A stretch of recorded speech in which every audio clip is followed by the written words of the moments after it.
Jadi pada contoh ini kita mempunyai sebuah spesimen berbentuk silinder yang terbuat dari paduan baja atau steel alloy. Sebelum diuji, dia memiliki diameter awal sebesar 10 mm dan panjang awal sepanjang 75 mm. Pada spesimen ini kita terapkan beban tarik atau tensile load ya. Setelah diuji, kita dapat grafik seperti ini ya, grafik ini. Ya, kita bisa lihat grafik ini. Ini yang di dalam ini adalah zoom atau supaya kita bisa lihat apa yang terjadi pada daerah elastis ini, karena di sini terlalu curam ya. Maka ini adalah zoomnya dari sini. Kita bisa lihat dari skalanya ini. Kita disuruh menghitung perubahan panjang yang terjadi ketika gaya sebesar 20.000 Newton diterapkan. Jadi sekarang ya, kita tulis apa-apa aja yang kita tahu. Jadi kita tulis yang diketahui. Itu adalah yang pertama adalah diameter awal dari spesimen sebelum dibebani, itu adalah 10 mm. Ini adalah sama dengan 10 dikali 10 pangkat minus 3 meter. Kemudian kita tahu juga panjangnya awal, itu adalah 75 mm.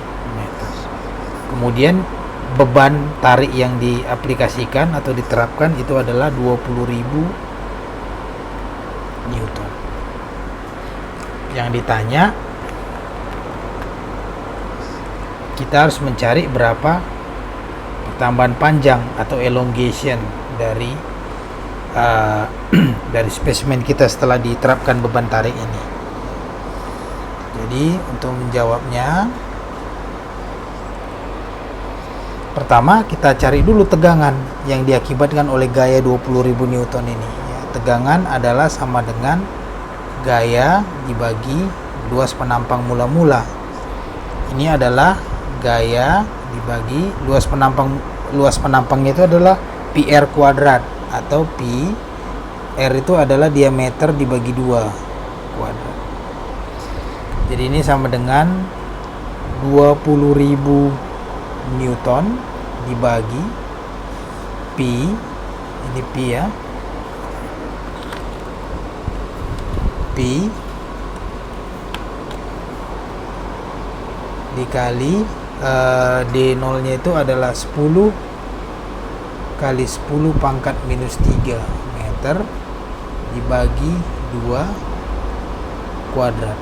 Ini adalah sama dengan 255 dikali 10 pangkat 6 Newton per meter kuadrat, atau ini sama dengan 255 megapascal.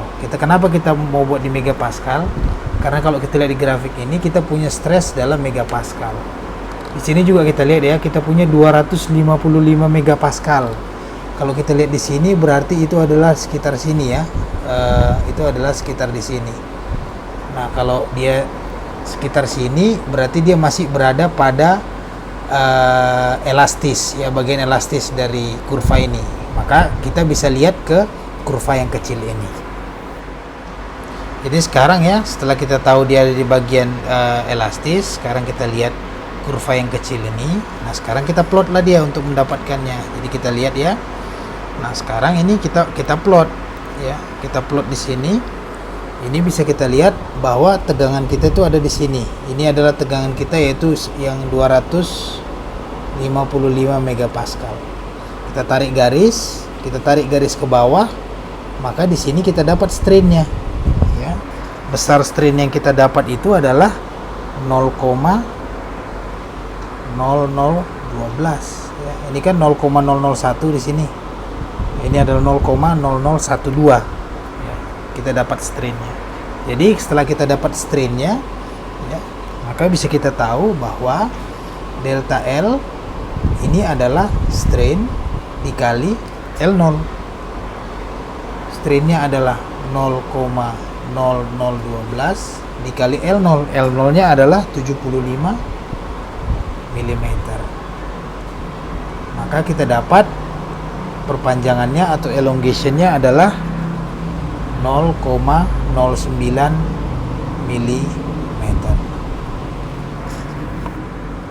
Ini pada contoh ini ya, sebuah batang silinder yang terbuat dari tembaga, di mana modulus elastisitasnya adalah 110 gigapascal. Ini mempunyai tegangan luluh atau yield stress sebesar 240 megapascal. Dan benda ini dibebani dengan beban sebesar 6.660 Newton. Jika panjang batang ini mula-mula adalah 380 mm, kita mau menghitung berapa diameter batang supaya perpanjangan sebesar 0,5 mm ini dapat terjadi. Jadi sekarang kita tuliskan semua yang kita ketahui dari soal ya. Jadi apa-apa aja yang diketahui. Yang pertama, modulus elastisitasnya 110 gigapascal. Ini adalah 110 dikali 10 pangkat 9 Newton per meter kuadrat. Yang kedua adalah sigma yield atau tegangan luluhnya. Ini adalah 240 megapascal atau 240 kali 10 pangkat 6 Newton per meter kuadrat. Terus beban ini adalah sebesar 6.660 Newton. Kemudian panjang awalnya itu adalah 380 mm. Ini bisa ditulis sama dengan 380 dikali 10 pangkat minus 3 meter. Kemudian pertambahan panjangnya delta L nya adalah 0,5 mm. Ini adalah 0,5 dikali 10 pangkat minus 3 meter. Apa yang ditanya? Yang ditanya adalah diameter awal ya, supaya delta L ini bisa terwujud. Jadi untuk jawabnya sekarang kita asumsi bahwa yang terjadi adalah deformasi plastis. Deformasi elastis, bukan plastis ya. Deformasi elastis. Jadi semuanya terjadi di bawah sigma luluh. Ya. Jadi rumus sigma itu ini adalah F dibagi A0. Ya. Ini adalah F, A0-nya adalah Pi R kuadrat atau Pi D0 per 2 kuadrat. Atau ini bisa kita tuliskan lagi jadi 4F dibagi Pi D0 kuadrat. Selain itu dari Hooke's Law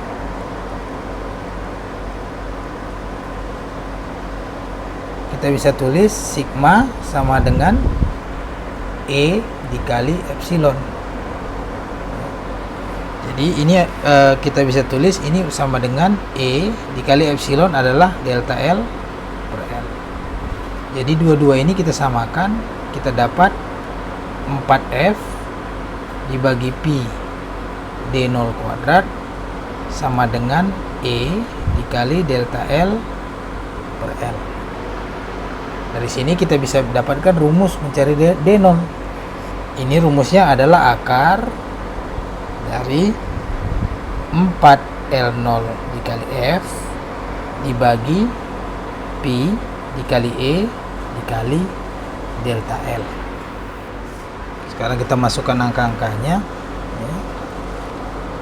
D0 sama dengan akar dari 4 ya, dikali L0 nya adalah 380 dikali 10 pangkat minus 3 meter dikali bebannya adalah 6.660 Newton dibagi Pi ya, dibagi modulus elastisitasnya 110 kali 10 pangkat 9 Newton per meter kuadrat dikali delta L nya adalah 0,5 dikali 10 pangkat minus 3 meter.